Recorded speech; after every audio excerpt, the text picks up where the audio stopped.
구약성경 여호수아서 14장 6절에서 15절 말씀.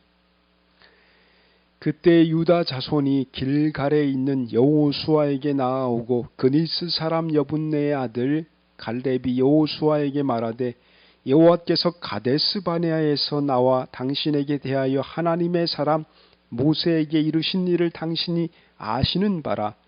내 나이 40세에 여호와의 종 모세가 가데스 바네아에서 나를 보내어 이 땅을 정탐하게 하였으므로 내가 성실한 마음으로 그에게 보고하였고 나와 함께 올라갔던 내 형제들은 백성의 간담을 높게 하였으나 나는 내 하나님 여호와께 충성하였으므로 그날에 모세가 맹세하여 이르되 내가 내 하나님 여호와께 충성하였은즉 내 발로 밟는 땅은 영원히 너와 내 자손의 기업이 되리라 하였나이다.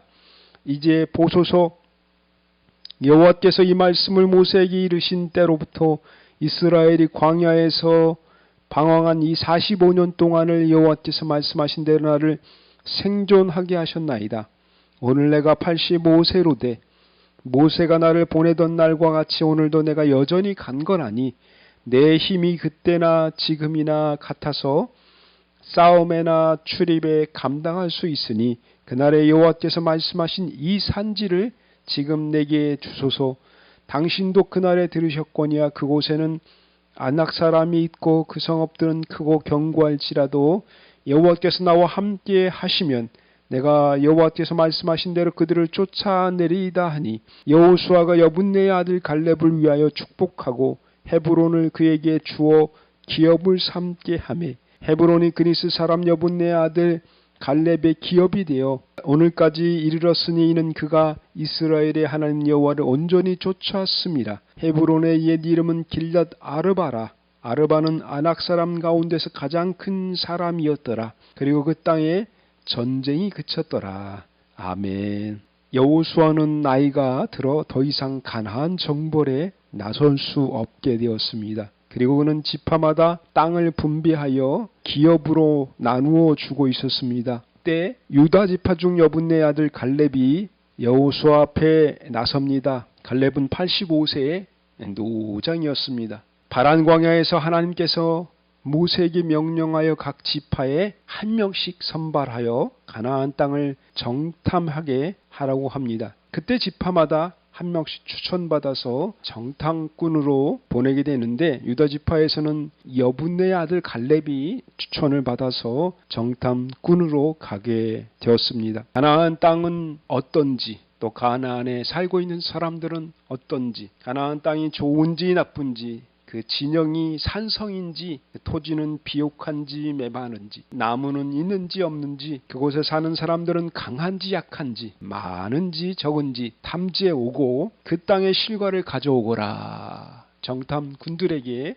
명령을 내려 정탐꾼들은 그 지역을 돌게 되었습니다. 그때가 아마 포도가 처음 익어 열매를 맺힐 때쯤이었습니다. 한 골짜기에 그들이 이르게 됩니다. 그 탐지엘 지역이 신광야에서 하맛 어귀 르홉까지 정탐을 하게 됩니다. 상당히 긴 거리였던 것으로 예측해 볼 수가 있습니다. 물론 미국에서 한국 같은 이런 큰 거리는 아니지만 그래도 그들이 발로 걸어서 정탐하기에는 상당히 먼 거리였던 것을 볼 수가 있습니다. 근데 한 골짜기에 이르렀는데 지역에 포도나무가 있었습니다. 포도송이가 크게 달려서 보니까 아주 탐스럽고 싱글싱글한 포도송이가 달려있는 것이에요. 그 가지를 하나 잘라가지고 두 사람이 깨에 메고 갖고 오게 됩니다. 그리고 석류와 무화과 나무도 있어서 석류 열매와 무화과 열매까지 그들은 들고 옵니다. 그곳이 포도송이를 가지고 왔다고 해서 에술골 골짜기라고 이름을 짓고 부르게 됩니다. 40일 동안 정탐을 한 것으로 봐서는 상당히 오랫동안 정탐 시간을 보냈던 것을 볼 수가 있습니다. 40세에 40일 동안 정탐을 하고 돌아와서 갈렙이 이야기하기 전에 사람들이 많이 모이게 됩니다. 리더였던 모세와 아론과 이스라엘 온 회중들이 함께 모여서 그들이 그 땅에 대해서 또 그곳에 사는 사람들에 대해서 이야기하는 이야기를 이제 다 듣게 됩니다. 그때 참가했던 했던 사람들 중에 갈렙과 여호수아만이 긍정적인 평가를 하고 나머지는 다 악평을 하게 되는데, 얼마나 우리가 그 땅을 차지할 수 없고 그 땅은 안 좋은지 그들은 이렇게 표현합니다. 땅은 굽고 척박하여 살기 힘든 산지입니다. 우리 같은 사람은 거기에 들어가 거인들을 물치고 살 수가 없습니다. 아낙 자손이 있는데 그들은 어마어마하게 커서 우리는 그들과 비교해보면 메뚜기 같은 존재입니다. 그들을 내쫓고 우리가 그 털을 잡는다고 해도 양과 염소를 키우며 살기 힘든 물 없는 척박한 지역입니다. 사람들은 너무 크고 땅은 척박해서 우리는 그 땅을 차지할 필요도 없고 그들과 싸워 이길 수도 없습니다. 라고 자기 자신과 자신의 민족 이스라엘은 낮게 평하고 그곳의 거민들은 굉장히 높이 평하되, 그 땅은 하나님이 말씀하신 대로 젖과 꿀이 흐르는 그런 땅이 아닙니다. 근데 사실 그들이 갖고 온 포도송이는 어마어마하게 큰 포도송이었거든요. 그리고 그 땅은 젖과 꿀이 흐르는 땅이었고 아낙 자손도 있었지만 그건 헤브론 지역에 아낙 자손의 후에 세 아들이 있었던 것이지, 가나안 전 지역이 다 아낙 자손처럼 등치가 크고 우람했던 것은 아니었습니다. 그런 종류의 사람도 그렇게 안 좋은 땅도 있었지만 대부분은 젖과 꿀이 흐르는 땅이었고 하나님 말씀대로 그들은 넉넉하게 싸워서 이길 수 있는 그런 지역이었습니다. 그러나 정탐꾼들의 눈에 보이기에는 자신은 낮게 또 그들은 높게 보게 되기 때문에 그것만 보이는 것이죠. 그리고 하나님의 말씀은 그들의 마음과 귀에는 전혀 없는 것이, 내가 이 땅을 주겠다, 발로 밟는 땅을 너에게 주겠다, 이곳은 너에게 약속한 나의 약속의 땅이다, 그 이야기는 들려지지 않는 것이에요. 그러니 얼마나 갈렙과 여호수아가 답답했겠습니까? 그러자 갈렙이 모세 앞에 나서며 백성들을 조용히 시킵니다. 좀 제 말 좀 들어보세요. 조용히 하고 좀 제 말 들어보세요. 우리는 그 땅을 넉넉하게 취할 수 있습니다. 우리는 그 땅을 취하기 위해서 올라가야 합니다. 우리는 능히 이길 것입니다. 그리고 그 땅은 젖과 꿀이 흐르는 멋진 땅입니다. 대대손손 하나님 나라를 만들어갈 수 있는 그런 땅입니다. 우리도 하나님의 눈으로, 하나님이 말씀하신 그 믿음의 눈으로 우리는 보아야 합니다. 그러면서 그는 자신감 있게 사람들에게 이야기했던 것을 볼 수가 있어요. 그러나 백성들은 갈렙의 말에 귀 기울이지 않았습니다. 그러면서 통곡을 하면서, 하나님 우리를 이곳까지 인도하여 저들의 칼에 죽게 하겠습니까? 눈물을 흘리면서 밤새워 슬퍼하며 울기 시작했습니다. 여분네의 아들 갈렙과 눈의 아들 여호수아는 답답한 마음을 금할 길이 없어서 옷을 찢고 그리고 엎드려서 그 땅 참으로 아름답고 멋진 땅입니다. 우리 넉넉하게 그 땅을 차지할 수 있습니다. 얼마나 답답한즉 그들이 옷을 찢으면서 백성들 앞에 호소를 했는지 모릅니다. 그러자 하나님이 화가 나셨습니다. 내가 너희에게 젖과 꿀이 흐르는 약속의 땅으로 인도하기 위해서 40년 동안 애굽으로부터 탈출시켜서 이곳까지 인도했는데 내 말은 전혀 믿지 못하고, 내가 너희를 이 땅으로 인도하겠다는 약속은 전혀 기억하지 못하고 그들의 등치만 보고 또 그들의 이야기만 듣고 그렇게 통곡하면서 우는구나. 그러면서 모세에게 말을 합니다. 저들을 다 이곳에서 죽이거나 가나안 땅에 들어가지 못하게 하자. 모세가 또 하나님께 요청을 드립니다. 하나님, 우리를 이곳에서 인도한 이유는 무엇입니까? 또 이곳에서 죽게 된다면, 만약 우리가 이곳에서 죽게 된다면, 가나안 땅에 들어가지 못하고 죽게 된다면 그 가나안의 사람들이 하나님을 얼마나 우습게 보겠습니까? 그러자 하나님은, 그래, 네 말이 맞구나. 네 말대로 인도는 하는데 지금 불평하고 아무도 다 들어가지 못하리라. 그리고 유일하게 여호수아와 갈렙만이, 너희 세대에서 여호수아 갈렙만이 내가 가나안에 입성시켜 주겠다. 나머지 사람들은 다 가데스 바냐와 광야를 거닐면서 다 죽은 연후에 여호수아와 갈렙만 유일하게 정탐했던 사람들 중에 가나안 땅에 이제 입성하게 되는 것을 볼 수가 있어요.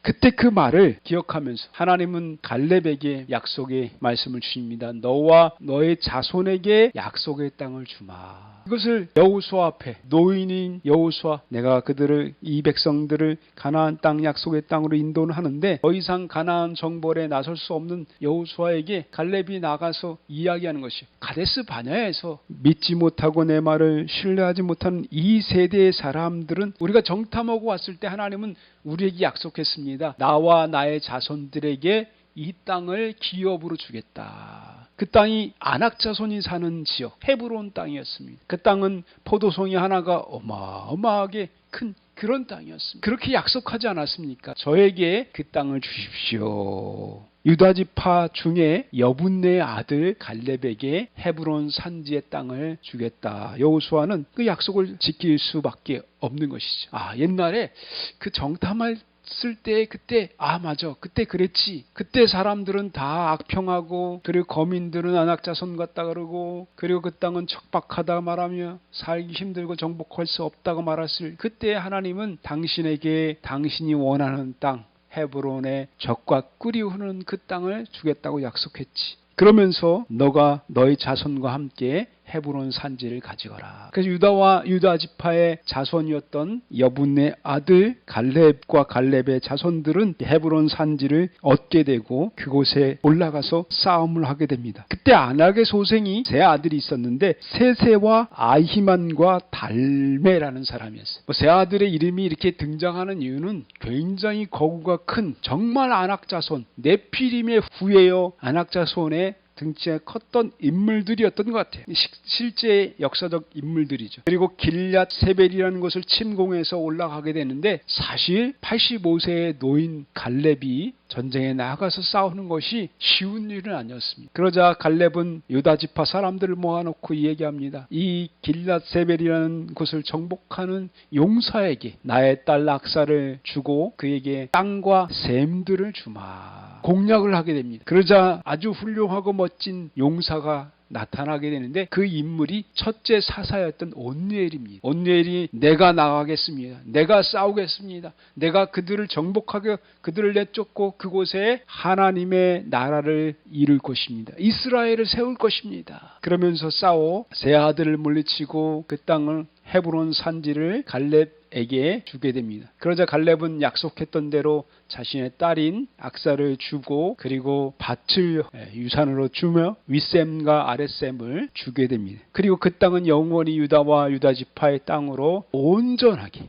완전하게 지배하는 것을 볼 수가 있습니다. 여기서 우리는 세 가지 말씀을 배워보고자 합니다. 첫 번째로는 성실한 마음으로 하나님께 충성한 사람에게 하나님은 땅을 기업으로 주신다라는 것입니다. 신약 성경에는 이런 표현이 있습니다. 온유한 자는 복이 있나니 그가 땅을 기업으로 받을 것이요. 온유한 사람이 땅을 기업을 받는다. 우리가 땅을 받고 싶은 사람, 주변에 땅들이 굉장히 많이 있는데 온유하면 받을 수 있다. 성경대로 얘기하면 온유하게, 다른 표현을 말하면 친절하게, kindly라는 표현을 쓰는데 친절한 사람에게 땅을 기업으로 하나님이 주시겠다라는 것이에요. 근데 오늘 본문에 보니까 7절에서 9절 말씀에 내 나이 40세에 여호와의 종 모세가 가데스 바네아에서 나를 보내어 이 땅을 정탐하게 하였으므로 내가 성실한 마음으로 그에게 보고하였고 나와 함께 올라갔던 내 형제들은 백성의 간담을 높게 하였으나 나는 내 하나님 여호와께 충성하였으므로 그날에 모세가 맹세하여 이르되 네가 내 하나님 여호와께 충성하였은즉 내 발로 밟는 땅은 영원히 너와 내 자손의 기업이 되리라 하였나이다. 진짜 15장에 가서 온니엘이 앞장서서 올라가서 이 헤브론 땅을 다 차지하게 되고 딸 악사에게 땅을 기업으로 물려주면서 시집 보내게 되니까 그 자손에게까지 그 땅의 소유가 이어져 내려가는 것을 볼 수가 있어요. 만약 하나님께 성실한 마음으로 충성하지 않았다면 아마 갈렙은 가나안 땅에 들어가지도 못하고 그 당시에 정탐꾼들과 함께 거기까지다. 너의 사명은 여기까지다. 모세가 가나안 땅을 바라보면서 얼마나 들어가고 싶었습니까? 저 땅에 들어가서 하나님이 약속하신 대로 하나님의 나라를 만들고 싶었는데 그 땅을 바라보면서 그는 죽음을 맞이할 수밖에 없었습니다. 그러나 갈렙은 그 땅을 차지하게 되고 그것을 그 자손에게까지 이어져 주었다. 왜 그가 그 땅을 차지하고 그곳에 갈렙의 땅, 유다 지파의 땅으로 만들 수 있었냐? 성실한 마음으로 하나님께 충성한 사람이었기 때문에 하나님은 그에게 약속하셨고 그 땅을 기업으로 주신 것입니다. 우리는 종종 싸움 잘하는 사람이 큰 땅을 차지할 것이다 라고 생각. 왜? 다 물리치고 내쫓고 그리고 죽여야 하니까. 그런데 의외로 싸움 잘하는 사람이 큰 땅, 완전한 땅을 정복한 적이 없습니다. 좋은 사상을 가지고 있는 사람이 가진 적도 없었고, 오늘 성경의 말씀대로 성실한 마음으로 하나님께 충성해서 보고만 잘했던 사람이었지만 하나님이 그에게 약속하신 것입니다. 내가 그 땅을 너와 너의 자손에게 주마. 저는 누가 이 조선 땅 전체를 다 통일시키고 한 나라를 만들지 모르겠습니다. 그러나 제 생각에는 아마 그 사람은 성실한 마음을 가진 사람일 것입니다. 그리고 그 사람은 하나님께 충성스러운 사람일 것이라고 저는 예측해 봅니다. 그는 이 땅을 기업으로 받을 것이다 라는 것입니다. 누가 될지는 몰라요. 내가 통일시키겠다, 내가 저 사람과 잘 얘기해서 협상해서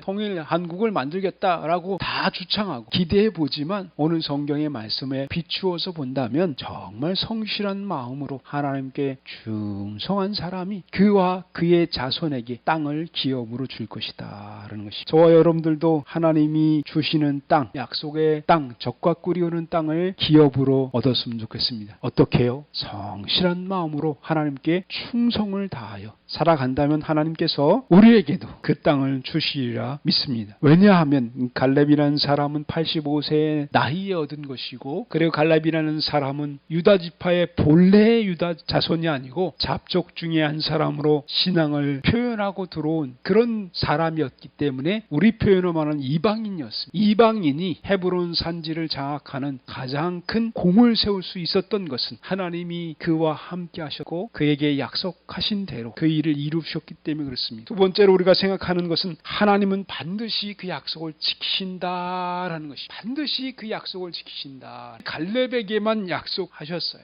그 나머지 사람들은 다 들어오지 못했습니다. 가나안 땅에 들어올 수가 없었어요. 왜? 다 악평을 했거든. 저 땅은 척박하고 저 지역에 사는 사람들은 거민이고 안악자손의 후예들이기 때문에 우리가 도저히 그곳에 들어갈 수 없습니다. 우리 다시 애굽으로 보내십시오. 애굽이 훨씬 낫습니다 라고 했기 때문에 그들은 들어갈 수 없었고, 그러나 갈렙은 믿음의 눈으로 하나님이 약속하신 그 아름다운 땅을 꿈꿨기 때문에 그곳에 들어갈 수 있었습니다. 이 굉장히 중요한 원리라고 생각해요. 하나님이 약속하신 말씀은 조금은 황당하고 조금은 우리가 저런 일이 있을 수가 있어 라고 생각되어진 부분일지라도 어떻게 하나님 말씀이기 때문에, 하나님의 뜻이기 때문에 우리는 믿어야 합니다. 우리의 능력보다 좀 과해 보이는 일일지라도, 우리가 도저히 할 수 없어 보이는 그런 일일지라도 하나님이 약속하신 것이라면 하나님은 반드시 이루신다라고 믿고 고백하는 것이, 싸움한다는 게 쉬운 일이겠습니까? 남의 땅 차지하는 게 사람이 할 짓이라고 생각되겠습니까? 남의 밥그릇 하나 뺏는 것도 저게 맞아?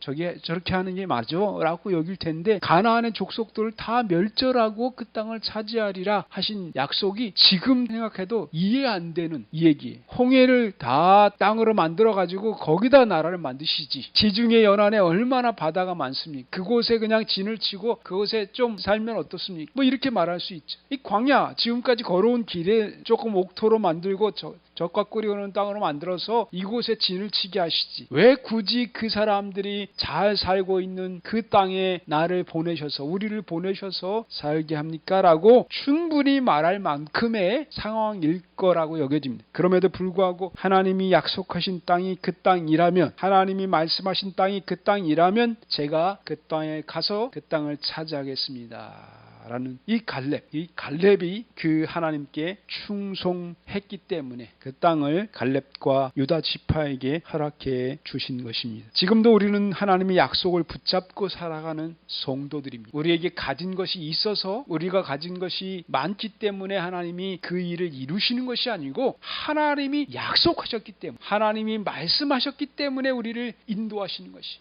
아브라함에게 주셨던 약속의 말씀, 너는 복의 근원이 될 것이다, 내 이름을 창대하게 할 것이다, 너는 어디로 가든지 하나님의 이름을 높일 것이다. 아브라함의 약속을 붙잡고 살지 않습니까? 그리고 너가 있는 곳을 하나님이 성령의 임재하는 곳으로, 너가 있는 곳을 하나님의 임재의 땅으로 만들 것이다. 약속을 붙잡고 사는 것이 아닙니다. 왜냐하면 우리는 성령을 우리 마음속에 모신 분이고, 우리가 있는 곳이 성전이며 우리가 있는 곳이 하나님의 나라라는 것을 우리는 믿고 있습니다. 내가 하는 일들마다 하나님이 영원히 잘된 것 같이 범사의 일들을 잘되게 하시고, 그리고 그 하나님의 이름을 걸고, 하나님의 이름을 걸고 우리를 잘되게 인도해 주겠다라고 약속하셨습니다. 갈렙도 마찬가지였습니다. 갈렙이 고백했던 게 뭡니까? 하나님이 나와 함께 하시면 이 땅을 차지할 수 있습니다. 이거예요. 하나님이 우리와 함께 하시면 그 일이 가능합니다. 하나님이 우리 민족과 함께 하시고 우리나라와 함께 하시면 미국과 중국과 일본의 열강들이 이 조그만 나라를 좌지우지하고 자기 마음대로 하려는 그 시도와 그 계획들은 다 무산됩니다. 지금도 막 걸고 있지 않습니까? WTO의 사무총장으로 이제 출마하는데 일본은 노골적으로 반대를 했어요. 그리고 자기와 가까이 있는 나라, 자기의 혜택을 보는 나라들한테 한국이 되지 못하고 권하고 압박을 주고 있어요. 쉬운 일이 있겠습니까? 쉬운 일이 없어요. 뭐 하나 하려면 미국이 들어오고 뭐 하나 하려면 중국이 얘기하고 또 뭐 하나 하려면 북한이 또 얘기하고 또 뭐 하나 하려면 러시아까지 나서서 나라가 개방되고 조선이 개방의 시대를 맞았을 때와 지금과 그렇게 뭐 차이가 있다고 보기 힘들 정도로 이 조그만 나라에 이렇게 연연해하면서 태클을 걸고 들어옵니다. 그러나 저는 믿습니다. 하나님은 약속하신 것을 이루신다. 그 약속을 붙잡는 사람이 그 땅에 들어가게 되고 그 땅에 들어가 그와 그의 자손들에게 기업으로 얻게 될 것이다. 마지막 말씀입니다. 갈렙은 여호와를 온전히 쫓고 하나님은 그 땅에 전쟁을 그치게 하셨다. 사실 평화로운 것 우리의 꿈입니다. 평화롭게 살아가는 세상 우리의 꿈이에요. 평화로우려면 조건이 맞아야 되죠. 어떤 게 평화로우냐? 정쟁, 전쟁 이런 것들이 없어야 돼. 싸움이 없어야 돼. 그게 평화로운 거예요. 그러려면 풍요로워야 돼. 풍요로워야 돼. 여유가 많아야 돼. 피해를 당하는 사람이 없어야 돼. 손해보는 사람이 없어야 되고 내가 이 나라에 사는 것에 만족감이 충만해. 그래야지 평화로운 거예요. 누가 누구와 싸웠다. 이게 불만이 생겼다는 거예요. 뭔가 채워지지 않는 게 있었다는 거예요. 살인사건이 많다. 데모가 일어난다. 이게 불만스러운 일들이 많이 있다는 거예요. 평화로울 수가 없죠. 요즘 같으면 더합니다. 막 난리예요, 난리. 참 안타까운 현실이. 기도해야 됩니다. 나라를 위해서 기도해야 됩니다. 더 많이 기도해야 됩니다. 더 많이 기도해서 이 땅에 전쟁이 그치고 정쟁이 그치고 싸움이 그치고 평화로운 나라가 되도록 기도해야 됩니다. 그러려면 풍성해져야 다 채워줘야 됩니다. 그래 너도 이것 해보고 저것 해보고 다 주어야 평화로운 나라가 될 수 있어. 싸움이 있다는 것은 어떻든 불만 있는 사람이 있다는 것이고 불만 있는 사람이 있으면 다툼이 생길 수밖에 없어요. 아브라함은 롯과 함께 인생의 여정을 떠나면서 아주 풍성해졌어요. 뭐 양과 소가 많아지니까 이제 물이 부족한 거예요. 이 많아도 문제가 되더라고요. 적을 때는 적은 대로 문제가 되고 많으면 많은 대로만 문제가 많아.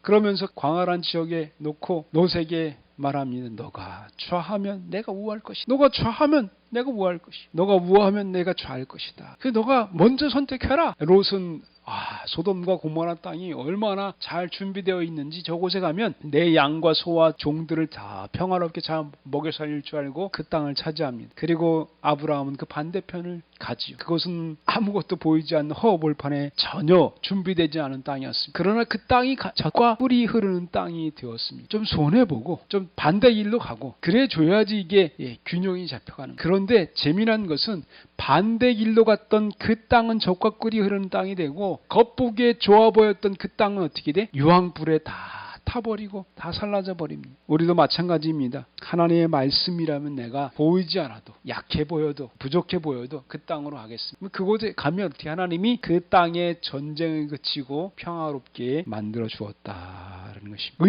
의외로 길이 있어요. 의외로 피하면 길이 있어요. 반대하면 또 양보하고 그래야지 되는 거. 누가 하면 그것 않고 다른 일을 하면 되지 않습니까? 왜 다른 일이 많은데 그 일에 그렇게 매달립니까? 하나님은 그 땅의 전쟁을 그치게 한 주 요인으로 여호와를 온전히 쫓았던 갈렙으로 인하여 평화를 주셨다. 13절에서 15절 말씀 보도록 하겠습니다. 여호수아가 여분네의 아들 갈렙을 위하여 축복하고 헤브론을 그에게 주어 기업을 삼게 하매 헤브론이 그니스 사람 여분네 아들 갈렙의 기업이 되어 오늘까지 이르렀으니 이는 그가 이스라엘의 하나님 여호와를 온전히 쫓았습니다. 헤브론의 옛 이름은 길랏 아르바라. 아르바는 아낙 사람 가운데서 가장 큰 사람이었더라. 그리고 그 땅에 전쟁이 그쳤더라.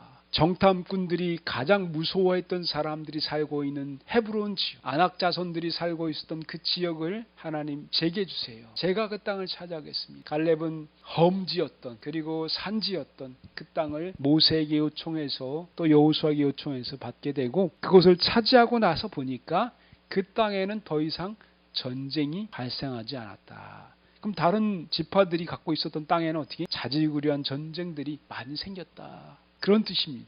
이 지역에만, 이곳에서만 평화의 땅으로 만들어진 것입니다. 우리도 마찬가지로 하나님, 제가 살고 있는 땅, 제가 살아가는 땅, 제가 살 땅에 하나님의 평화로움이 이루어지게 해주십시오. 전쟁이 막 일어나면 어떻게 돼? 하나님이 다른 곳으로 나를 인도하시는구나. 이삭이 우물을 팔 때마다 주변 사람들이 그 우물을 차지하기 위해서 이거 우리 땅에서 판 거야 라고 할 때마다 옮겨가면서 또 파고 또 파고 또 파고, 그랬더니 그 지경이 넓어졌더라. 그 지경이 어마어마하게 넓어진 거예요. 그 관할 구역이 넓어진 거예요. 나도 모르는 사이에 우리도 그와 같이 될 수 있어요. 하나님이 조금 이곳 피하면 어때? 저리를 한번 가봐. 그랬더니 그곳에 가서 우물을 파지만 나는 수고롭지만 하나님은 어떤 뜻이 있었어요? 그 지역에 가서 또 우물이 나오게 만들고 그 지역 일대 사람들이 나로 인해서 혜택을 보고 그리고 평화로운 세상이 이루어지게 만들 계획으로 그런 일들을 계획하신 것인 줄 모릅니다. 세 가지 말씀을 드렸습니다. 우리는 갈렙의 헤브론 산지 차지하는 과정을 통해서 성실한 마음으로 하나님께 충성한 사람이 되자. 그러면 하나님은 우리에게 땅을 기업으로 약속하실 것이고 주실 것이다. 그리고 반드시 하나님은 약속을 이루시는 분이시다. 45년 후에 갈렙은 그 땅을 차지하게 됩니다. 한두 해 이후에 차지한 것이 아니고 40세에 정탐하였는데, 그리고 그때 약속을 받았는데 85세가 되어서야 그의 사위 온누에를 통해서 그 땅을 차지하게 됩니다. 그리고 그 땅은 더 이상 전쟁이 없는 평화로운 땅이 되었다라는 것입니다. 우리에게도 언제 그런 일들이 일어날지 모르지만 하나님께서는 성실한 마음으로 하나님을 잘 쫓는다면 우리에게 큰 땅을 기업으로 주실 줄로 믿습니다. 기도하겠습니다.